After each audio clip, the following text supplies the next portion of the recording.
It's time for DJ Rocky's Secret Files.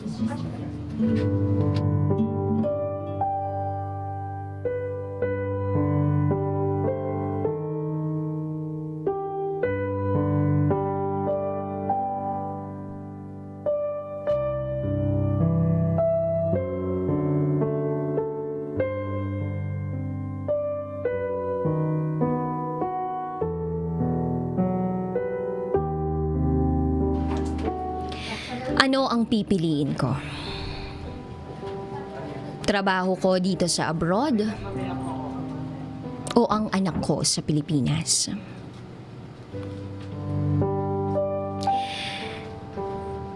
By the way, isa akong nurse sa ibang bansa.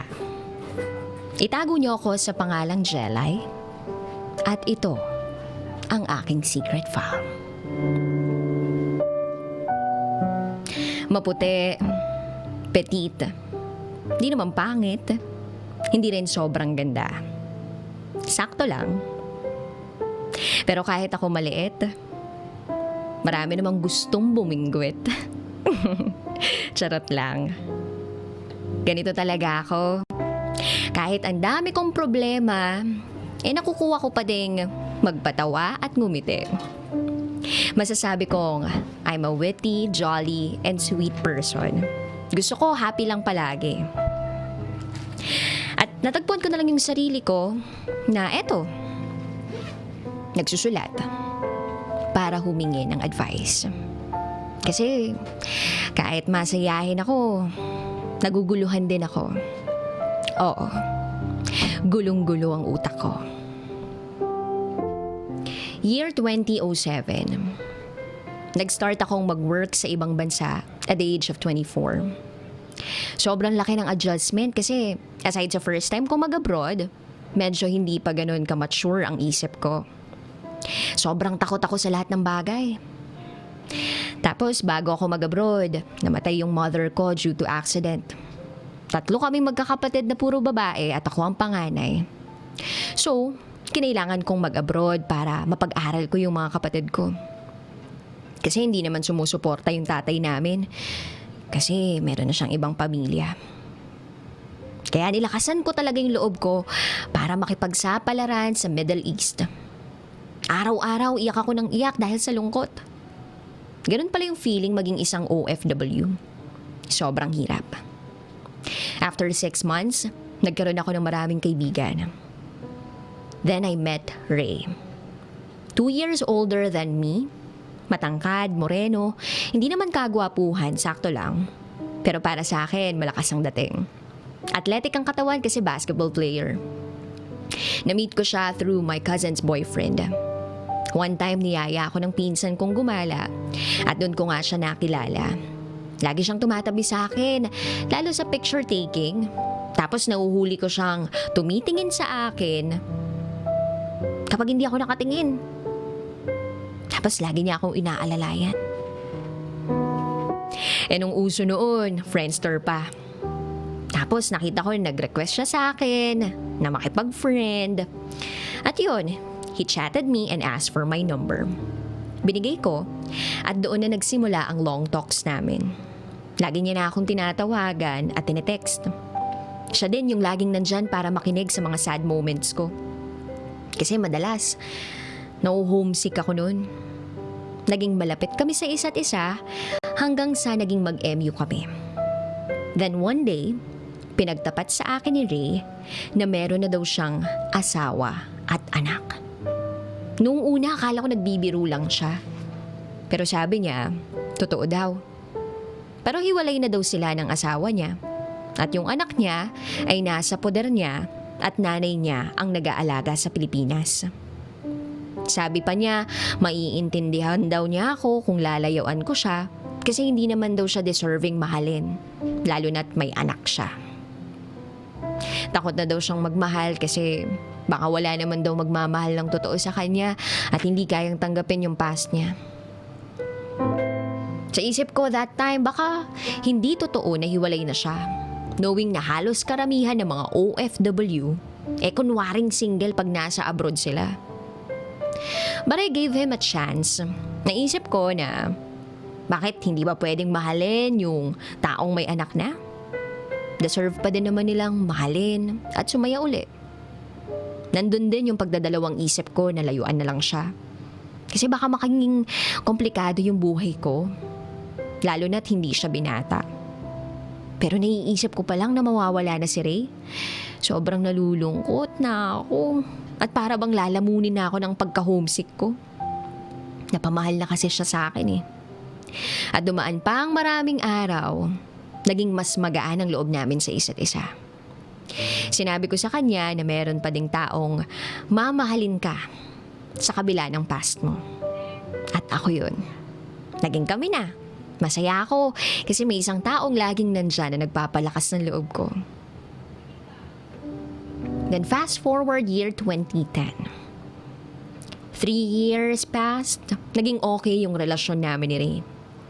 Hanggang sa isang araw, bigla na lang siyang nagsabi sa akin na he needs space. Lahat na tinanong ko sa kanya kung bakit, may kulang ba sa akin, may mali ba ako, may iba na siya. Pero yun lang sagot niya. Space. Kahit nagmamakaawa ako noon na wag niya akong iwan. Umiiyak na ako, lumuluhod na ako, niyayakap ko na siya pero wala. Ayaw na niya talaga. So I set him free. Yun pala, may nakilala siyang ibang babae. Nurse din at kararating lang galing Pilipinas. Ang masaklap pa doon, yung babaeng yon, meron ding jowa sa Pilipinas. Minsan harap-harapan mo silang nakikita sa mga gatherings at sa church na magkasama. Sobrang sakit. Pinipigil ko palagi yung pag-iyak ko. At kunwari nakangiti lang ako pero sa loob ko, durog na ako. Nagpatuloy ako sa pag-move on ko kahit mahirap. Namayat ako dahil sa kawalan ng ganang kumain. Then after 2 months, bigla na lang ulit nagparamdam si Ray. Nakikipagbalikan. Iba daw ako sa babaeng yun na nakilala niya. Ako pa din daw yung hinahanap at minamahal niya. Gumawa siya ng paraan para mapatawad ko siya. So ako namang si tanga, pinatawad at tinanggap ko siya. Okay naman yung naging relasyon namin. Then, year 2011, we decided to go home sa Pilipinas. So parehas kaming jobless. Tumira ako sa bahay nila kasi tanggap naman ako ng buong family niya. At yung anak niya, tanggap din ako. 6 years old that time yun. Naging okay naman yung pagsasama namin ng ilang buwan sa Pilipinas. Hanggang sa napapansin ko na lagi na siyang umuwi ng late, minsan 3:00 ng madaling araw. Hindi ako nakakakain ng dinner kakahintay sa kanya. Yung pala, etong si Ray galing sa inuman. At nalaman ko na naman na meron siyang ibang babaeng nagugustuhan. At ang masakit pa dun, yung babaeng nagugustuhan niya, engaged na. Maraming nangyari na sobrang sakit. Kaya nag-decide na lang akong umuwi ng probinsya. Hindi ako nagpaalam kay Ray. At advice din ng nanay niya na lumayo ako. Para daw ma-realize ni Ray na malaki yung mawawala sa kanya. Nagulat siya sa pag-alis ko at sinabing bumalik daw ako pero sabi ko ayoko na. Hayaan mo na ako. Then after 1 month, nagpunta siya sa probinsya namin at nakikipagbalikan uli. Sabi ko ayoko na, pagod na ako. Pero nagmamakaawa siya. At ang sabi niya, magbibigti daw siya kung hindi ko siya babalikan. Kinausap niya yung mga kamag-anak ko. Humingi siya ng tawad sa akin at sa buong pamilya ko. Hindi na daw niya ako sasaktan uli. Nagkamali lang daw talaga siya. So, ayun na nga. Naging tanga ako uli. At binalikan ko na naman. We got back together in Manila. At tumira ulit sa bahay nila. Kasama ang parents niya. Masayang pamilya na sana kasi okay na kami. Hanggang sa year 2012, naging bang bansa uli kaming dalawa. Nagsama kami doon, naging okay kami. And then lahat ng pag-aasikaso, ginawa ko para sa kanya. I always do my part para lang makontento siya sa akin. At lagi kong pinaparamdam sa kanya na mahal ko siya. We were both happy and contented that time. Then year 2014, I gave birth to a beautiful baby girl. Sobrang saya namin. At talagang nasa plano na namin yung magkaroon ng anak. Kasi nasa right age na din ako. Tapos, nakagraduate na yung mga kapatid ko sa pag-aaral. Then April 2015, we decided to go home for good sa Pilipinas. Kasi naisip ni Ray na mag-apply na lang kami dito sa Pilipinas. Para at least kahit papano, kasama yung anak. Nung una, ayoko talaga. Ayoko. Kasi, paano naman yung mga pangangailangan ng anak ko? Pero ang sabi niya, kailangan daw namin ulit mag-apply pa abroad. Kung kakailanganin. Kaming dalawa daw ulit. Sabi ko, pumapayag ka na magtrabaho tayo uli abroad. Pero paano naman yung anak ko? Paano yung anak natin? So, ayun. 2015, umalis ako ng Pilipinas para mag-work sa ibang bansa. Iniwan ko sa mother-in-law ko at kay Ray yung anak ko na that time 1 year and 6 months pa lang. Sobrang sakit yung pakiramdam. Naiiwan mo yung anak mo sa ganung klaseng edad. Pero tiniis ko. Kasi para din sa kanya yung pag-alis ko. Then March 2016, umalis na rin si Ray papuntang ibang bansa. Kasi nakahanap na din siya ng work bilang admin staff sa isang kumpanya. O 'di ba? Ang akala namin mag-i-stay kami for good sa Pilipinas, pero hindi pa pala. Mas kailangan namin kumayod para sa mga pangangailangan ng sarili naming pamilya. Nasa Middle East ako at 4 years ang contract ko. Siya naman somewhere in Asia. Imagine, yung hirap na magkaroon ng LDR. But we survived. Kasi yearly naman, umuwi ako at sinasabayan ako ni Reyes ng bakasyon. Akala ko tuloy-tuloy na yung relasyon namin na masaya kahit malayo. Kasi nandun naman yung chat and video call na walang palya. Until May 2018, nagpaalam siya sa akin na gagala daw siyang mag-isa. Lobat na daw siya, baka hindi ko siya malocate or makontakt. So nagtaka ako kasi 3 ang cellphones niya at may power bank pa siya, pero bakit siya na-lowbat? Pero inignore ko lang kasi hindi naman big deal. So sabi ko, ingat ka at mag-enjoy ka. Then chinek ko yung location niya. Nalolocate ko naman, pero hindi niya sinasagot ang tawag or chat ko. Hanggang sa gumabi na, tsaka pa lang siya sumagot. I knew in that exact moment, something is really wrong. Pero nag-iisip pa rin ako ng positive. Kasi baka paranoid lang ako, baka tamang hinala lang. Then kinabukasan, tawag ako ng tawag sa kanya. No answer. He just answered my call after 10 hours. Imagine, naka 30 halos na akong tawag sa kanya. Pero, after 10 hours pa siya sumagot. Ang sabi niya, hindi niya sinagot kasi tulog siya.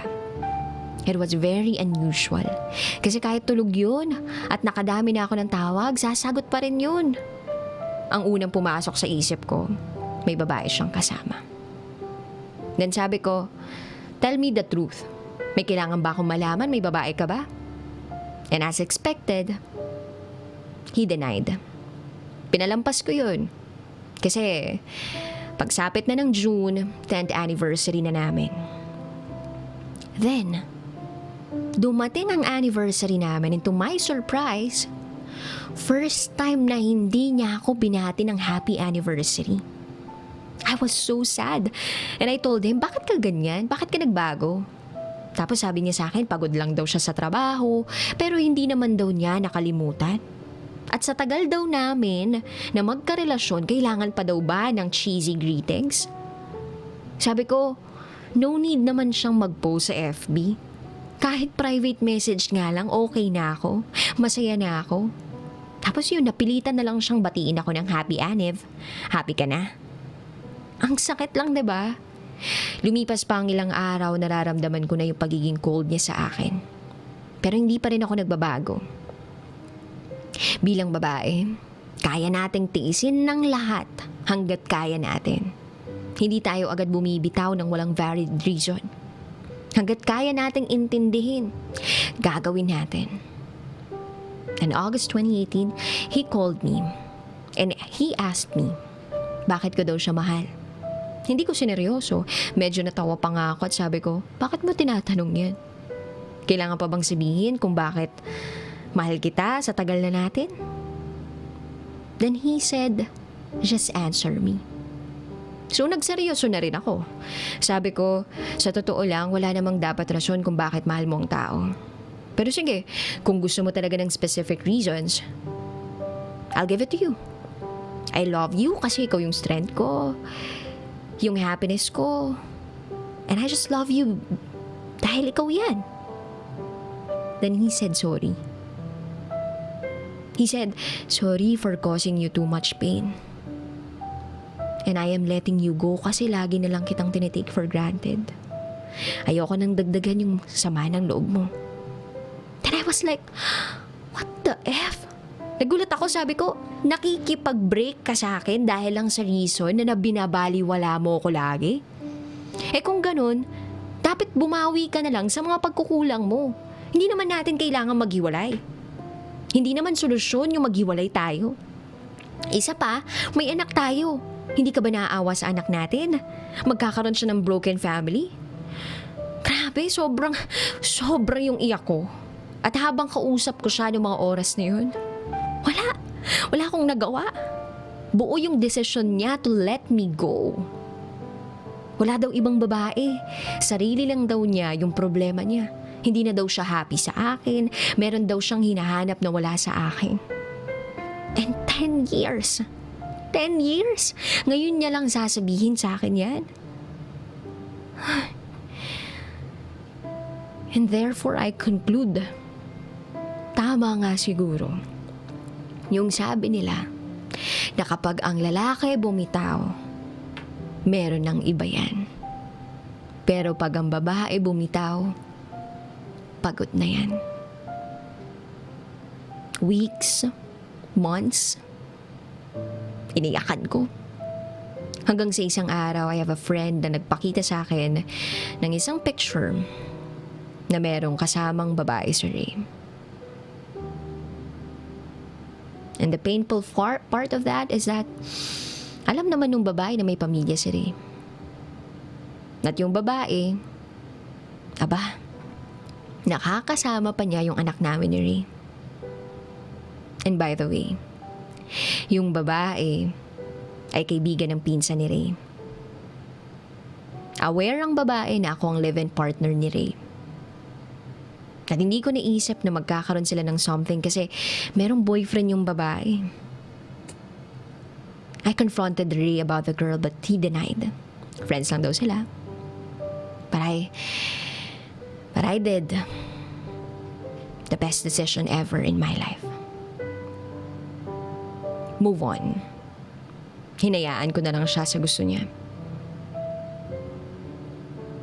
Kahit wala na kami, paminsan-minsan, tinatawagan at sinachat pa rin ako ni Ray para kumustahin ako. At nag-uusap kami tungkol na lang sa anak namin.